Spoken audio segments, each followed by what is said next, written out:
I'm on your team, you gaping butthole. Oh, I'm glad I found you. Do you guys just all wait for me to be in the middle of games when you decide to barge in? I need your help. I don't have a review ready for today. Well, tell the smug one, I don't care. I've looked everywhere for him. I can't find him. The man upstairs needs his videos. You gotta figure something out.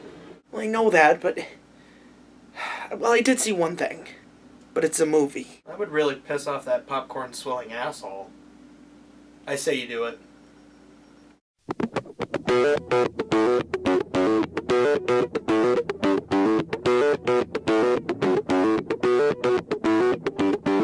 I'm a bit of an uncultured swine. I'll tell you why. It's because I've only ever hated CG animation when it comes to Japanese-created media. It's always felt sort of off to me, and at first I thought it was because I was watching things with English dubs, which is the weebiest thing a person can say. I remember watching the CG Resident Evil movies and finding things in them to just be off. Sometimes that's not the fault of the movie. 3D animation for movies and anime is a lot harder to cheat for English localizations. As I started watching more of those types of shows and movies, though, I realized that it bothered me even when the dubbing was Japanese. I've watched all manner of shows that utilize this animation style, from shows like Kato Right Answer to the 2016 Berserk or Bubuki Baranki. They all seem off to me. I feel like the characters' eyes are dead. It lacks a certain expressiveness, and everything just seems heavy, but all of that pertains to humanoid characters. I do think that CG is perfectly fine when it's used for enhancement.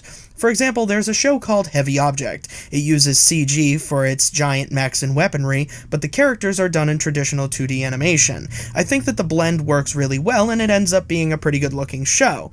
However, when a series uses entirely CG, I can't get past it. It's one of the reasons that I've stayed away from shows like Knights of Sidonia for so long.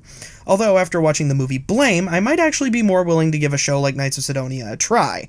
How does this work? Well, Blame is a movie from the mind of Tsutomu Nihei, who is responsible for both this and Knights of Sidonia. That's great, you may be thinking, but the correlation there still wouldn't get you over your beef with CG, and you would be right. But, if the adaptation of Nihei's cyberpunk dystopian style is adapted as well in Knights of Sidonia as it is in Blame, then I'm 100% there.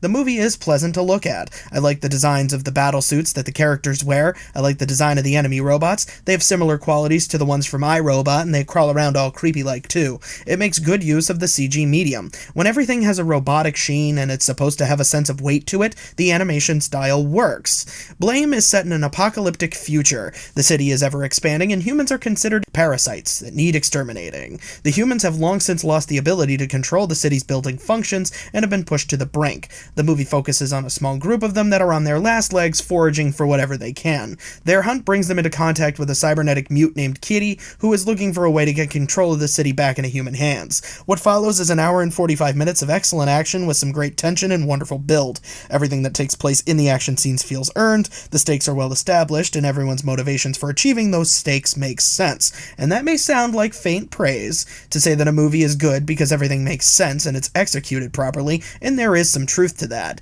It was such a huge stepping stone for an animation style that I'm not particularly fond of, so I forgave quite a bit, mostly with the characters. I did say I like their design, but there's not much going on with any of them. I said their motivations make sense, but all of their motivations essentially boil down to, I want to live. It may be relatable, but it doesn't exactly reek of complexity, and I couldn't tell you their names, and I'm even harder pressed to tell you their personalities. The real standout in this movie, though, was the world that was set up. The idea of an ever-growing city is a pretty neat one, coupled with the fact that the robots are in control of those functions and have long since turned on their human creators. There's some interesting ideas that weren't really fleshed out in this movie that I'd like to see more of. For instance, the character Kitty is looking for something called the net terminal gene. If my understanding is correct, it's literally in someone's DNA, and he's looking for the human that has it, and I'd be curious to see what kind of power and abilities that person would have, as Kitty has some pretty slick ones himself. None of them are really explained as to how he got them or what they really do, but he's a mute character, so he's not much into explaining anything. Not his wheelhouse. There are some unanswered questions that I would want to see answered here. The world that was built was interesting enough and open-ended enough for future installments. If it does happen, though, I would like to see a little bit more in terms of development for the characters. It'd be nice to have some substance to accompany all of this style.